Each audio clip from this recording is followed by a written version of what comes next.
Hello lovely viewers, कैसे हैं आप सब। आई होप आप सब बहुत अच्छे होंगे, मस्त होंगे, स्वस्थ होंगे और बहुत ज़्यादा सबको ठंडी लग रही होगी मेरी तरह। तो जी हाँ, आज है दिन संडे का और बज रहे हैं 12:30 और मैं बिल्कुल यहाँ पे रेडी हो गई हूँ। राजा भी रेडी हो गए हैं और वरुण भी रेडी हो गया है।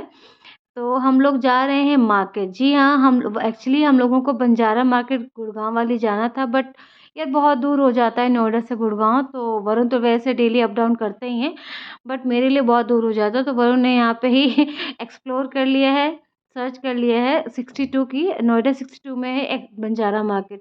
सर्च तो यही किया है, अब देखो वहाँ पे जाके बंजारा मार्केट होती है, कौन सी मार्केट होती है, या मतलब संडे मार्केट ही नाम को मिल जाए, तो ये थोड़ा सरप्राइज़ है। तो हम लोग बेसमेंट में आ गए हैं और यहाँ पे वरुण दोबारा अपना चार्जर भूल गए थे, क्योंकि फ़ोन में उनकी बैटरी काफ़ी डाउन थी, तो वापस से चार्जर लेने के लिए गए और हम लोग बेसमेंट में बैठे हुए। लिटरली इतनी शांति थी, इतनी शांति थी, मेरे को हॉरर मूवी का सीन लग रहा था। देखो कितना बिल्कुल लग रहा है ना, भूतिया टाइप में। पता नहीं सारी बिल्डिंग के बेसमेंट्स ऐसे क्यों होते हैं, बिल्कुल फीके-फीके से और बहुत अजीब से। तो हम लोग गाड़ी यहाँ पे चल रही है और देखो यहाँ पे ना यार इतनी भीड़ लगी हुई थी, क्योंकि इतनी ठंड में भी ना बच्चे मतलब क्रिकेट खेल रहे थे। मतलब मुझे ठंड लगती है तो मुझे ऐसा लगता है कि भगवान दुनिया में सबको इतनी ठंड लग रही है, इतनी ज़्यादा ठंड है। अभी ना एक्चुअली क्या है कि मतलब मन नहीं था, पहले ये हुआ जाए ना जाए, जाए ना जाए, पर जैसे-तैसे तैयार हो गए। और मैंने यहाँ पे सच बताऊँ, सिर्फ़ लाइनर और काजल लगाया हुआ है और हाँ, लिपस्टिक भी लगाई है, बट इसके अलावा सिर्फ़ और सिर्फ़ सनस्क्रीन लगाया हुआ है। और मुझे अपनी स्किन आज बहुत अच्छी लग रही थी सच्ची में। मतलब होता है ना, किसी दिन आपकी स्किन बहुत अच्छी होती है, किसी दिन बहुत बेकार सी लगती है, खुद को ही बहुत बेकार लगती है। तो ये मैं दिखा रही हूँ आपको नोएडा की सड़कें, और हम पहुँच गए यहाँ पे so called Banjara market. But हमको पहुँच के पता चला कि नहीं नहीं, ये बंजारा मार्केट है, ये तिब्बतियन मार्केट है। ये फ्लैग मैंने जैसे ही देखे ना, वरुण ने भी देखे, वरुण कह रहे हैं कि तो तिब्बतियन मार्केट आ गई। तो हम लोगों का पोपट हो गया था, बट चलो कोई नहीं। हमने अंदर जाके देखे तो सारे वूलन के कपड़े थे, बट हमको वो लेना नहीं था। तो हम दोबारा से निकल लिए सेक्टर 18। मतलब दोबारा नहीं, मतलब ये सेक्टर 18 की तरफ हमने टर्न किया। ये बेटे और पिताजी का चल रहा है प्यार, और ये हम आ गए सेक्टर 18। वेव मॉल से पता ही चल गया होगा कि हम सेक्टर 18 पहुँच गए हैं। जो भी नोएडा में जान रहते हैं या नोएडा को जानते हैं सेक्टर 18 में, तो जानते हैं कि अगर वेव मॉल है तो सेक्टर 18 में है। तो ये यहाँ पे लगा है ट्रैफिक, और हमने सोचा पहले कर लेते हैं पेट पूजा। तो हम आए हैं हीरा स्वीट्स में। यहाँ पे हमने दबा के पेट भर के बहुत अच्छा वो तंदूरी प्लेटर खाया था। उसके साथ एक बात और बताऊँ, उसके साथ ना फ्री मिला था हमको दाल मखनी और एक नान। ये थी सेकंड बात। उसके बाद हम आ गए थे नोएडा के 72 सेक्टर में, और यहाँ पे थी बंजारा मार्केट। ये एक्चुअली बेसमेंट में थी, बट वरुण बोल रहे थे देखो मैंने तो आज से पहले बंजारा मार्केट देखी नहीं थी कैसी क्या होती है, बट ये मार्केट मुझे बहुत अच्छी लगी। बट वरुण कह रहे थे कि ये मार्केट उतनी अच्छी नहीं है और कंपैरेटिवली काफ़ी कॉस्टली है। और यहाँ पे जो भी आइटम रखे थे मुझे तो बहुत प्यारे लगे, पर वरुण कह रहे थे कि मतलब ये ना काफ़ी मतलब धूल भरे हैं, मतलब कोई नीट एंड क्लीन नहीं है कि जैसे बहुत क्लैरिटी होती है ना।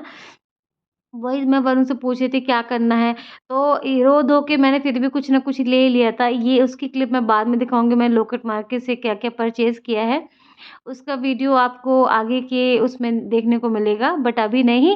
तो देखो कितने प्यारे-प्यारे से इतने आइडल रखे थे गणेशा के, और बहुत मतलब बुद्धा के हो गए, आउल्स के थे, मतलब शो पीस थे, हॉर्स के थे, कपल्स वगैरह के थे। और ये देखो मम्मा और बेटा ऐसे रखे हुए थे, मतलब बहुत यूनिक से मुझे काफ़ी अच्छे लगे। और देखो बुद्धा के बहुत अच्छे-अच्छे आइटम्स थे, वास थे। और मतलब ये देखो कपल वाले जो सेट है ना, डांसिंग करते हुए बच्चों के साथ में फैमिली का बिल्कुल फ़ोटो पोर्ट्रे किया हुआ था इतना अच्छे तरीके से, मुझे बहुत अच्छा लगा। मैंने अंकल से पूछे थे, अंकल क्या मैं शूट कर सकती हूँ? तो अंकल जी ने बोला जी हाँ, कोई दिक्कत नहीं, आप शूट कर सकते हो आराम से। तो मैंने जी भर के शूट किया। जी भर के तो नहीं कर पाई, क्योंकि मेरा बेटा यहाँ से वहाँ दौड़ रहा था और मुझे लग रहा था कहीं कोई चीज़ तोड़ ना दे, तो इस वजह से मैं थोड़ा-सा डर रही थी। और इसको मैंने वर्ल्ड मैप को हिलाने की कोशिश की, पर कुछ ज़्यादा ही हिल गया था, मैंने इसको छोड़ के भाग ली। ये देखो आउल का सेट है, बहुत अच्छा लग रहा था। मतलब ओवरऑल मुझे ये जो मार्केट अच्छी लगी, तो हमने वहाँ से बस जो खरीदा खरीद करके हम आ गए हैं यहाँ पे फूड मार्केट में। ये हमारी लोकल मार्केट है, मेरे घर के जस्ट पीछे। हमने यहाँ पे डोसा खाया और हम लोग थके-हारे, देखो मेरे बाल देखो उड़ के आ गए घर। और ये हो रही है सुबह, अगली सुबह मैं बना रही हूँ चाय। इस टाइम पे ना भाई आप देखेंगे इस क्लिप में मेरी और आंटी की इतनी बातें हो रही है, वो तो मैंने म्यूट कर दिया ओरिजिनल वॉइस। ने आंटी की अब बातें सुनती।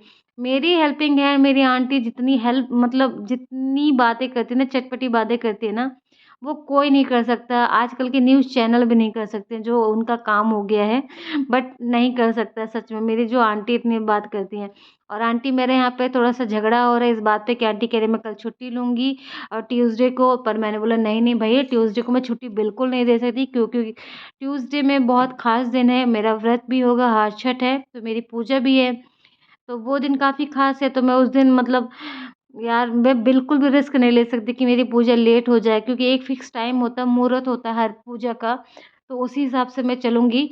तो छोटा बच्चा है यार, और फिर ना पूजा भी हो घर में खाना-पीना भी बनाना हो और बाकी काम भी थोड़ा ऐड ऑन हो जाए, तो बस हो ही गया काम मेरा तो। और मेरी तबीयत ठीक नहीं है और आज के दिन मुझे जाना था हॉस्पिटल, तो मैं वही अभी बज रहे सुबह के 7:30 और आंटी आज जल्दी आ गई थी। नहीं, 7:30 बजे मैं उठी थी, सॉरी हाँ। तो 7:30 बजे मैं उठी थी, फिर 8:30 बजे आंटी आ गई थी और मैं मतलब 11 बजे के करीब निकल गई थी, 11 सवा 11 के करीब हॉस्पिटल के लिए, क्योंकि मुझे कुछ अपने अल्ट्रासाउंड कराने थे।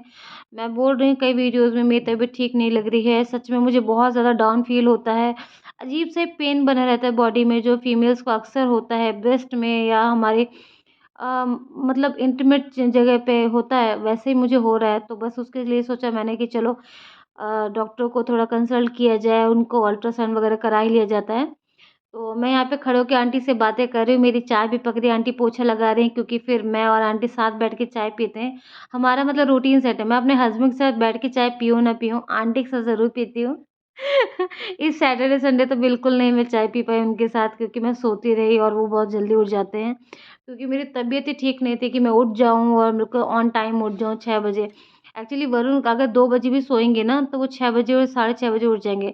बट नहीं, मेरे साथ ऐसा नहीं है, मैं अर्ली मॉर्निंग पर्सन बिल्कुल नहीं हूँ और शायद इस चीज़ के लिए लकी भी हूँ कि अभी तक बच्चा स्कूल नहीं जा रहा है, इस वज़ह से मैं सो भी पा रही हूँ। जब से स्कूल जाने लगेगा तो ऑब्वियस है हर माँ की तरह मुझे भी उठना ही पड़ेगा अपने बच्चे के लिए। हस्बैंड के लिए लड़की उठे ना उठे, अपने बच्चे के लिए तो उठेगी ही, है ना? तो बस मेरी आंटी से वही बहस चल रही थी और आंटी का एक ही दुखड़ा है और मेरा भी एक ही दुख देखो मेरी चाय यहाँ पे ना गिर गई। चाय इसलिए मैं इज़िली यहाँ पे गिर सकती है क्योंकि अभी किचन साफ नहीं हुई है, झाड़ू-पोछा बस लगा है, ये देखो मैंने देखा और ये चाय गिर गई। आंटी पता है क्या बोल रहे थे? आंटी बोल रही थी, "दीदी मैंने किचन साफ नहीं की है तो आप ढेर भर के चाय गिरा रही हो।" मैंने बोला, "जो चाय पिएगा, वो चाय साफ भी करेगा गिरी हुई।" तो आंटी मेरी ऐसी बहस चलती रहती है। मतलब आंटी बहुत सही है मतलब उनसे बात करके ना मेरा दिन सही चला जाता है। और जब वो छुट्टी बहुत करती हैं, सच में बता रही हूँ, बहुत छुट्टी करती हैं। कितना ही डाँट लो, कितना ही बोल दो, "आंटी प्लीज़ मत करना।" नहीं, आंटी वही करेंगी जो उनका मन है। वो बहुत मनमौजी हैं इस चीज़ में तो। सही अभी ना आंटी जब चली जाएँगी ना, तो आंटी का ऑलमोस्ट काम हो ही गया है यहाँ पे, बट अब किचन बस करनी है। तो देखो हमारे यहाँ पे आ गई है चाय और आंटी यहाँ पे देखो बैठ गई है अपनी कारपेट पे, चाय सामने रखी है और मैं और राजा यहाँ पे बैठे हुए हैं और मेरी आंटी की चल रही बातें और इस टाइम पे ना आंटी अपना इंस्टाग्राम खोल लेती हैं और रील्स देखती हैं। मैंने बोला था aunty aunty my aunty is rock, है ना? तो अब देखो मैं आपको दिखाती हूँ कि कितना ज़्यादा मतलब फॉग हो रखा है, भगवान देखो कबूतर भी कितना ठंड में बैठा हुआ है।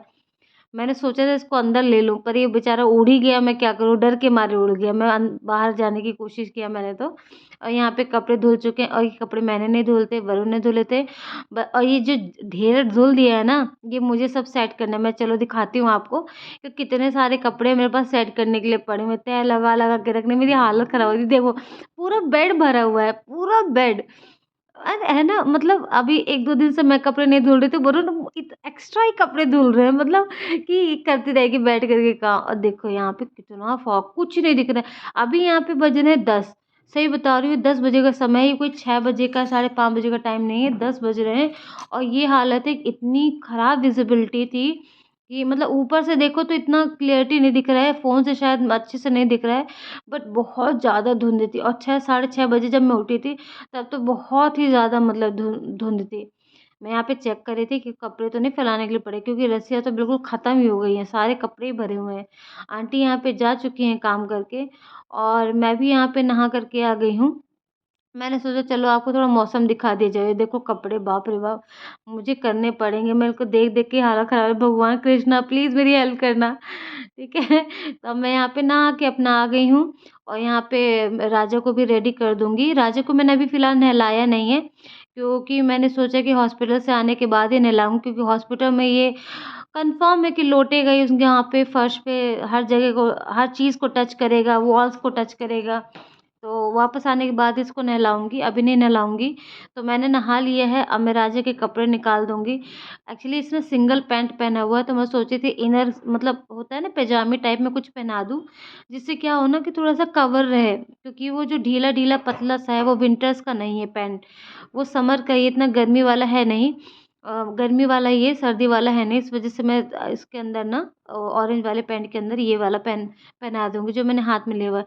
ये पैंट इसके बड़े पापा लाए थे और देखो यहाँ पे बता रहे हैं मैंने पॉटी कर रखी है। अरे यार! नहाने के बाद ना पॉटी साफ करना मुझे बिल्कुल पसंद नहीं है, पर क्या करें अब कौन करेगा? पॉटी तो मुझे ही साफ करनी पड़ेगी ना।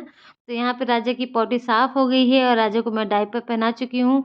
अब ये देखो बड़े पापा की पैंट पहनाई जा रही है, इस पैंट का बड़ा इस्तेमाल हुआ। 2 ढाई साल पुरानी पैंट है पर हम अभी भी आ जाती है। वैसे ज़्यादातर राजा के कपड़े छोटे ही हो जाते हैं, पर ये पैंट बहुत स्ट्रेचेबल है और कंफर्टेबल भी बहुत है। तो ये पैंट आ रही है इसको, तो मैं इसको पैंट को पहना दूँगी। और मुझे पता है टेंशन ये थी कि मैं हॉस्पिटल जा तो रही हूँ, इसको कौन सँभालेगा? मतलब यार मैं एज़ अ पेशेंट जा रही हूँ, है ना? मैं पेशेंट हुई ही अभी, बट इसको कौन सँभालेगा? इसको भी मुझे सँभालना है, क्योंकि वरुण ऑफ़िस गए हुए हैं, मतलब मंडे है तो ऑफ़िस तो जाना ही पड़ेगा। तो ख़ैर इतनी ज़्यादा तबीयत मतलब ऐसा नहीं है कि मैं बच्चे को सँभाल नहीं सकती, पर इसके साथ ना भागना पड़ता है बिल्कुल से। ये इस मतलब मना करो यहाँ मत जाओ, वहाँ मत जाओ, इधर आओ, उधर आओ। तो ये अब देखो सारा इसने ना जितने भी कलर बॉक्स था ना इसका, सारे कलर इसने निकाल के फेंक रखे हैं और वॉल पे भी चला दिए हैं। मतलब मैं थोड़ा-सा भी मतलब इसकी तरफ ध्यान नहीं दूँ तो ये लड़का अपना काम करके बैठ जाता है, इसको जो करना है। तो देखो अब ये अब कलर को अपने चीक्स पे लगा रहा है। अब इस पैंट को मैं ऊपर से पहना दूँगी। ये जो राजा ने पैंट पहना हुआ है ना, इसके ऊपर से मैं ये वाला ऑरेंज कलर का पैंट पहना दूँगी, तो बिल्कुल मैचिंग-मैचिंग हो रहा है। स्वेटर भी मैचिंग, कैप भी मैचिंग, पैंट भी मैचिंग हो जाएगी बिल्कुल से। कुछ मिसमैच नहीं होगा बच्चे का मेरे। तो वही है कि बस हम लोग पता नहीं अब कैसे हॉस्पिटल जाएँगे। मुझे तो मेरा सच बता रही हूँ, मेरा घर से निकलने का बिल्कुल मन नहीं करता। सर्दियों में इतनी ठंड पड़ रही है यार। आप लोग सोचते होंगे मैं बार-बार बोलती हूँ इतनी ठंड पड़ रही है, इतनी ठंड पड़ रही है। पर मैं क्या करूँ यार, मुझे ठंड इतनी ज़्यादा लगती है कि मतलब मेरा कुछ मन नहीं करता। मैं वीडियो एडिटिंग करती हूँ ना लिविंग एरिया में बैठ कर के, रात में 1 डेढ़ बजे मैं वीडियो एडिटिंग करती हूँ, क्योंकि जब सब लोग सो जाते हैं, ये दोनों सो जाते हैं और मुझे कोई डिस्टर्ब करने वाला नहीं होता है कि बीच में मेरी ज़रूरत पड़े इन लोगों को, तो तभी मैं एडिट करती हूँ। तो उस समय ना मेरी हालत हालत ख़राब हो जाती है। कितने ही कर्टन्स बंद हो, खिड़कियाँ बंद हो, गेट बंद हो, पर पता नहीं कहाँ से हवा आती रहती है। अब मैं तो ये सोचती हूँ कि जो रोड पे रहते हैं उन लोगों का कैसे होता हो, भगवान ही मालिक है, मैं सच बता रही हूँ। हम लोग इतने सारे स्वेटर, जैकेट, शॉल के साथ हमको इतनी ठंड लगती है, बेचारे वो लोग कैसे सर्वाइव करते हैं। बस मैं तो मतलब सोच के भी मैं ना मेरे तो आत्मा सिहर जाती है, मैं सही बता रही हूँ। काफ़ी मतलब भारी वर्ड था आत्मा सिहरना, बट एक्चुअल में मेरे साथ ऐसा होता है। मैं देख लेती हूँ, मुझे बहुत तकलीफ़ होती है, यार मतलब कैसे करते होंगे? पर ठीक है, जिसका कोई नहीं उसका भगवान होता है, भगवान ही उनको शक्ति दे देता है, मैं सही बता रही हूँ। जिस तरह से ना तो गरीबों के बच्चे जो होते हैं ना बेचारे धूल में भी खेल करके ना उम्र भर स्वस्थ रहते हैं, और जिस बच्चे की ना जितनी केयर करो उतना बीमार पड़ता है, अमीरों के साथ ऐसा होता है ना, तो वही कह रहे हैं मतलब इन लोगों के साथ ना भगवान ही होता है, और सभी के साथ भगवान होता है और अपने-अपने कर्म भी होते हैं। तो बस यहाँ पे हम लोग रेडी हो गए हैं और मैं यहाँ पे दिखा रही हूँ कि देखो मतलब मैंने इतनी सारी लेयरिंग कर रखी है ना 3-3 लेयरिंग कर रखी है। मतलब नीचे तो मैंने वही नाइट सूट पहना हुआ था और उसके ऊपर मैंने जैकेट डाली थी, फिर उसके अंदर एक टी-शर्ट थी और जूड़ा-वूड़ा बाँध के मैंने अभी तक कल से कंघी नहीं की है। मतलब वॉश किए थे, सूख गए और मैं अभी तक कंघी नहीं की है। कॉम्ब करने में इतना हेयर फॉल होगा ना, डर की वजह से नहीं मैं करती हूँ। तो यहाँ पे मैं ताला लगा दूँगी और धीरे-धीरे हम चल जाएँगे। अभी वैसे जो जिस हॉस्पिटल हम जा रहे हैं वो काफ़ी पास में है मेरे घर से, ज़्यादा दूर नहीं है। मतलब वॉकिंग डिस्टेंस है 7 से 8 मिनट, मतलब मैक्सिमम 10 मिनट राजा के साथ बोलो। हाँ, पर इससे ज़्यादा नहीं है। तो मैं यहाँ पे फ़ाइल वाइल ले करके बैग वैग में अपना कीज़ वगैरह डाल के बिल्कुल रेडी हो गए हैं और माँ बेटे जाने के लिए तैयार। राजा को लग रहा है मैं पार्क जा रही हूँ, क्योंकि राजा के हिसाब से तो सब लोग पार्क ही जाते हैं और कहीं नहीं कोई जाता है, या शॉपिंग के लिए जाते हैं, घूमने के लिए कार से। पर राजा को आज पैदल चलना पड़ेगा, क्योंकि हॉस्पिटल वॉकिंग डिस्टेंस पे ही है। जहाँ पे मैं रहती हूँ ना, वो नोएडा में एक चीज़ है कि स्कूल और हॉस्पिटल, पार्क सब वॉकिंग डिस्टेंस में है। कहीं पे भी किसी भी चीज़ के लिए आपको ज़्यादा एफ़र्ट नहीं मारने पड़ते कि ऑटो करो या ओला करो। तो बस हम लिफ्ट से नीचे आ गए हैं और देखिए राजा बाबू बिल्कुल पैक कर दिया मैंने इनको। कितनी ठंड हो रही है बच्चे के हिसाब से, और राजा को वैसे भी कोल्ड बहुत ज़्यादा, मतलब रनिंग नोज़ बहुत ज़्यादा हो रही है। और जैसे सोता है ना, तो जैसे ना गिगलिंग सी होती है, मतलब ना खर्राटे टाइप में ऐसा लगता है, क्योंकि इसकी नाक बंद रहती है तो मुँह से साँस लेता है। तो इस वजह से मैंने इसको और ज़्यादा कवर कर दिया है, बिल्कुल गुड्डा लग रहा है। गुड्डा तो है बट अब कुछ ज़्यादा ही गुड्डा लग रहा है। देखो पीछे से कैसे डक ही डक लग रहा है बिल्कुल से। टोपी-वोपी लगा लगा लोगों के। मतलब कितने प्यारे लगते हैं बच्चे सर्दियों में ना, गोलू-मोलू से। मैं दिखाऊँगी आपको, हॉस्पिटल में इतनी भीड़ थी ना, ये देखिए। अभी यहाँ पे मैंने बैठे-बैठे पिक क्लिक की थी, ये भी कम भीड़ है। देखिए अभी ना ये, मतलब लोग कहते हैं कि सरकारी और मतलब सरकारी हॉस्पिटल, गवर्नमेंट हॉस्पिटल में बहुत भीड़ रहती है, पूरा-पूरा दिन लग जाता है। नहीं, सिर्फ़ ये सरकारी का हाल नहीं है, प्राइवेट में भी ना इतने लोग आते हैं, क्योंकि जितने हॉस्पिटल बनते जा रहे हैं उससे 10 गुना ना पेशेंट होते जा रहे हैं। है ना? लाइफ़स्टाइल ऐसा हो गया है, हमारी ईटिंग हैबिट ऐसी हो गई है कि पेशेंट हर जगह बढ़ रहे हैं, चाहे गवर्नमेंट हॉस्पिटल हो, चाहे प्राइवेट हो। आप कितनी मेडिकल चीज़ें, मतलब मेडिकल और एजुकेशन महँगा कर दोगे, तो लोग बीमार पड़ेंगे, इलाज तो करवाएँगे ही। तो वही चीज़ है, भीड़ देख ही रहे हैं।